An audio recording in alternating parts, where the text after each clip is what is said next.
suis né à Dakar. Je suis né à l'hôpital principal de Dakar. Et ensuite, j'ai vécu dans le bâtiment qu'avait fait construire mon père, qui était professeur de médecine tropicale dans le service de santé des armées, dans un bâtiment qui s'appelle l'Orana, qui pendant 50 ans s'est occupé de la nutrition tropicale, juste en face de l'Institut Pasteur de Dakar et de l'hôpital Le Dantec. Donc mon destin était tout trouvé, puisque la maison dans laquelle nous vivions était dans le bâtiment même de l'Orana. Donc je vivais au plateau à Dakar, donc en face de la plage de Lens-Bernard. Donc j'ai gardé des souvenirs très attachants. Et après être parti au Sénégal avec une période d'adaptation en France qui était compliquée, parce que la vie était tellement belle là où nous étions, la chance a fait que on m'a demandé de m'occuper d'une unité de recherche de l'IRD au Sénégal il y a maintenant 12 ans. Et donc j'ai pu revenir au Sénégal et développer au Sénégal des stratégies ultra-modernes, c'est-à-dire de passer finalement par-dessus toute la microbiologie du 19e siècle et du 20e siècle pour rentrer directement dans celle du 21e siècle, c'est-à-dire le diagnostic moléculaire délocalisé avec des point of care dans les 2 villages dont nous avions la responsabilité, Djelmo et Diop. Pour pouvoir le faire fonctionner, il a fallu qu'on installe l'électricité, donc on a payé l'électricité sur nos crédits de recherche, de manière à pouvoir le faire. Je crois que d'ailleurs c'est de ça dont il me semble le plus reconnaissant, plutôt que d'avoir installé les diagnostics directs.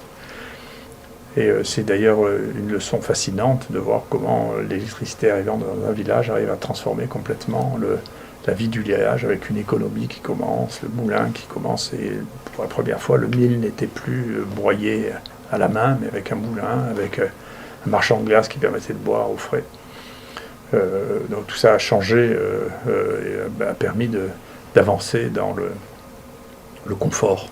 Et puis nous avons installé, grâce à des aides de la Fondation Mérieux et de l'IRD et du ministère des Affaires étrangères, le premier appareil de type Malditov en Afrique à l'hôpital principal, qui permet de faire du diagnostic rapide, et ça nous a donné beaucoup de leçons aussi sur la tropicalisation de ces machines, parce que c'est pas aussi simple que ça, c'est pas aussi simple d'avoir du service après-vente quand on est très loin et qu'il n'y a pas tous ces services. Tout ça nous a beaucoup appris. En même temps, on a développé avec nos collègues sénégalais, et grâce à la promotion de mon ami Cher Sortna, qui était ingénieur quand je suis arrivé, qui est maintenant directeur de recherche et qui dirige cette unité avec beaucoup de dynamisme, en association avec Philippe Parola, qui est maintenant le chef de cette unité ici à Marseille. Et donc on continue dans ce domaine-là, et on a mis en place des choses qui sont spécifiquement efficaces pour l'Afrique, sur la détection de nouvelles maladies qui étaient complètement inconnues, sur l'utilisation quotidien du savon pour diminuer les infections respiratoires et les diarrhées, l'utilisation en première intention de la doxycycline au lieu de l'ampicilline, compte tenu des germes que l'on trouve, avec une efficacité supérieure, qui est une vraie stratégie thérapeutique, la mise en évidence que les moustiquaires imprégnés étaient inefficaces au bout de 2 ans, alors que tout le monde pensait qu'il fallait les garder 3 ans. Donc on a eu des rechutes de paludisme dans cette zone-là, parce que les moustiquaires imprégnés avaient perdu leur insecticide ou été troués. Donc ça a amené à changer l'approche de la prévention du paludisme.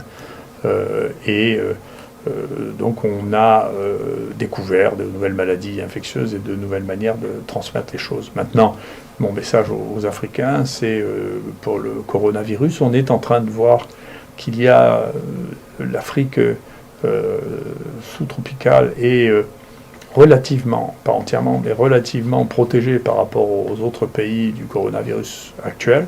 C'est pas sûr que ça dure, parce que quand on regarde des études, y compris celles que nous avons fait nous au Sénégal, sur les autres coronavirus, on voit qu'ils circulent de la même manière, donc il est bien possible qu'ils circulent aussi là-bas.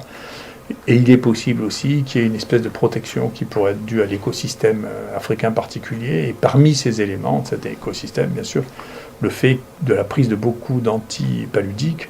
Et on sait maintenant que non seulement la chloroquine, mais presque tous les antipaludiques, on a des données au laboratoire comme ça, sont efficace sur le virus, le coronavirus. Donc il est possible que la distribution du virus actuellement soit différente en Afrique subsaharienne que ce qu'elle est en Europe. Nous ici, comme vous le savez peut-être, on a commencé un traitement avec 2 molécules de base, l'hydroxychloroquine et l'azithromycine. Ici, il y a eu toute une espèce de cabale un peu fantasque sur le danger de la chloroquine, l'hydroxychloroquine, mais ça fait beaucoup rire mes amis africains. Je pense que vous rirez avec moi quand on leur dit que la chloroquine est un médicament dangereux, parce que comme on a tous bouffé de la chloroquine quand on était gosse et que ça a continué pendant très longtemps, tout ça n'est pas très sérieux et donc n'est pas vraiment documenté, donc ce n'est pas sérieux.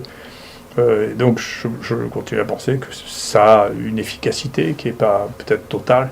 Nous, on trouve que ça marche mieux si on l'associe à l'azithromycine, qui est un médicament de base de toutes les pneumopathies. Et donc, c'est le point où nous en sommes maintenant.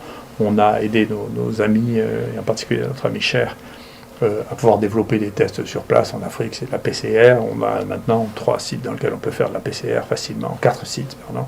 On peut faire de la PCR facilement. On est aussi en rapport avec mon ami Mboup, qui a développé un technopole extraordinaire et tout ce qu'on peut faire pour aider et pour faire avancer les choses et pour travailler en commun sur ce domaine sera fait parce que nous sommes liés et vous comprenez bien que j'étais étant moi-même partiellement sénégalais, je ne peux pas imaginer de ne pas me sentir concerné par les choses qui se passent, y compris dans le cadre de cette épidémie.